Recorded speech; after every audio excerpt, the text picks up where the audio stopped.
in the food department. Let's kind of Hmm. talk about diet. You're a vegan, Yeah, right? And how long have you been doing that? I've been. I'm not entirely sure, but probably about 5 years, Okay. something like that. Have you ever got like panels or kind of a nutritional tests done to check like all your numbers and all that? No, that's something that I'm quite intrigued about for hmm sure. Um, because I know, yeah, that there are some risks, I hmm guess. I had a roommate who You what? was, yeah, I had a roommate that was vegan for over 3 years, and then she got her numbers done, and she was like majorly deficient in some stuff, and then she had to start eating like seafood.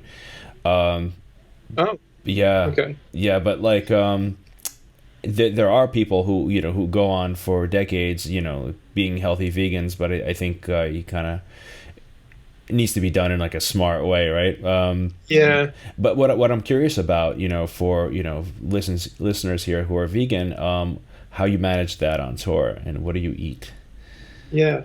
Well, um, so we kind of well, it depends where we're touring. So, hmm for example, in the US, in November, October time, October, November time, we were very fortunate, I think, because almost everywhere that we played was within walking distance. Because I hate like I'm I'm a bit of a I'm quite European, and I don't want to sort of jump in a taxi or drive anywhere if possible, hmm because everywhere over here is more or less walking distance. hmm But we were lucky in that pretty much everywhere we played was walking distance from either a vegan place or a hmm place that had vegan options. Okay. Um, and yeah, I don't really. I'm trying to think. There might have been like one or two places where I struggled, hmm but pretty much every place, every area we were in, there was something to go and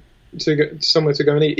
Even if it was just like generic falafel stuff. Okay. And what's your That go-to? hmm every once in a while. hmm Like I remember we were in New Orleans, um, and that's the kind of place that I would think, oh, they might not be, they might not cater so well in this area, hmm um, as well as say somewhere a city on the East Coast or a city on the West Coast. hmm Um, but like a 10-minute walk got me to a place that specialised in vegan Southern style kind of Cajun food, Wow.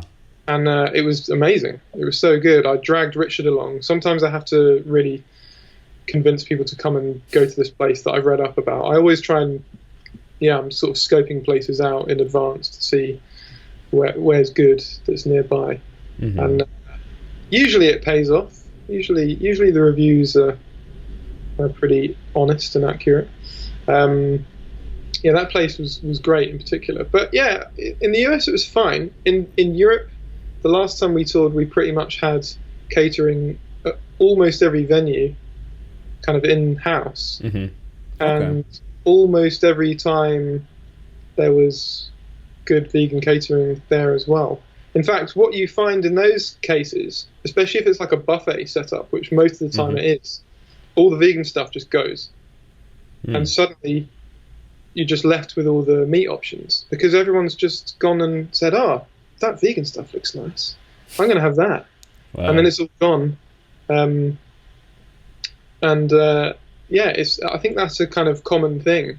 I, you see around a lot people who, when given the choice, actually often go down that road, Mm. kind of without thinking about it. Sure. I mean, it's a lot more nutrient dense and energy packed, and so like, um, if I'm given a choice between that, I'd probably also go with the vegan option only Yeah. because the generic meat that's given Mm. places and it's just not a healthy Yeah. yeah, so like, like for at home I'll have like, my grass-fed beef or whatever, but Mm. that it's hard to find some good humane animal products, if Yeah. you Yeah. would, Yeah. I think Yeah. sometimes it can be flipped on its head though, because Mm. sometimes people will associate veganism and vegetarianism with a salad, and Yeah. that's what you'll get, while everyone else gets like a really hefty meal.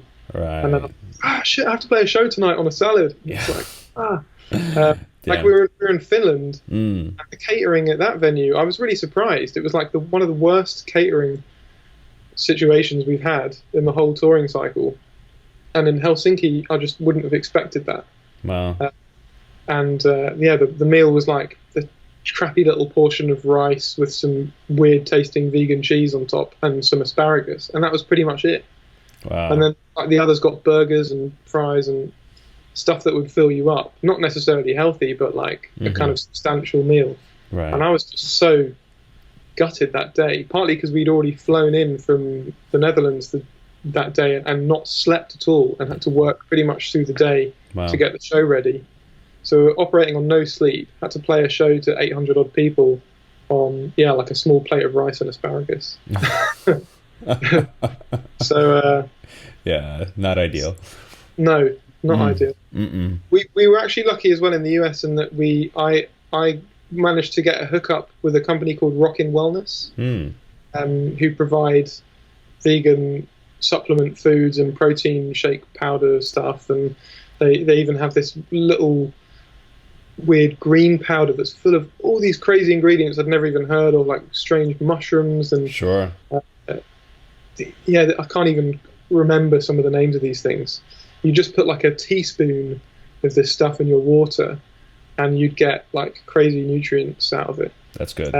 So that was great that they actually provided enough for the whole band for the whole tour. Oh, that's awesome. So if we had to fall back on something and needed a sort of backup plan, that would kind of keep going a little bit. I mean, it wouldn't necessarily be like a meal, but at least you'd know you weren't going a day without some good nutrients. Sure. Yeah, no, that's important. People, when you're touring, having a green powder with you just in case, because you never know what the situation may be. You're just moving around constantly, and that can help even prevent you from getting sick and things like that. I definitely travel with one of those. Yeah, I think we could definitely do it better.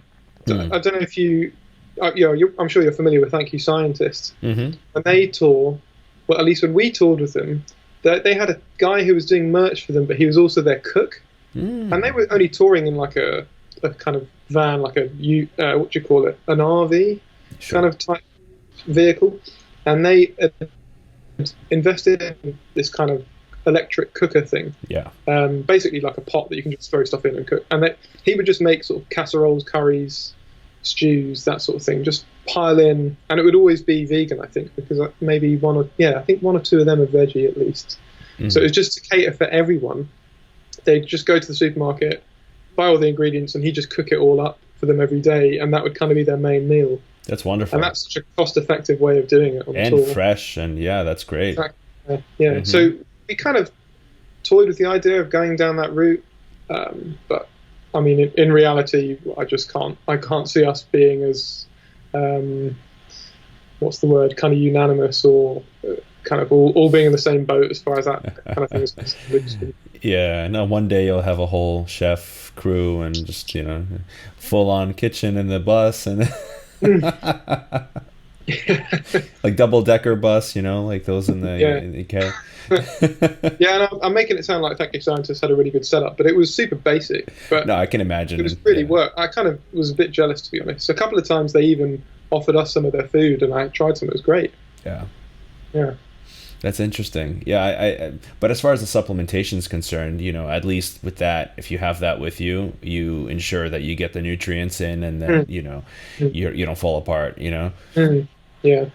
So that's a very good thing. But the situations vary greatly, and you learn. You live and you learn. How far before you play do you try to eat? Sometimes you can only get some food an hour before you play, or even less. So it's important, I think, from experience, not to eat much at that stage, just enough to get your energy levels up, and then save the rest of it for afterwards. I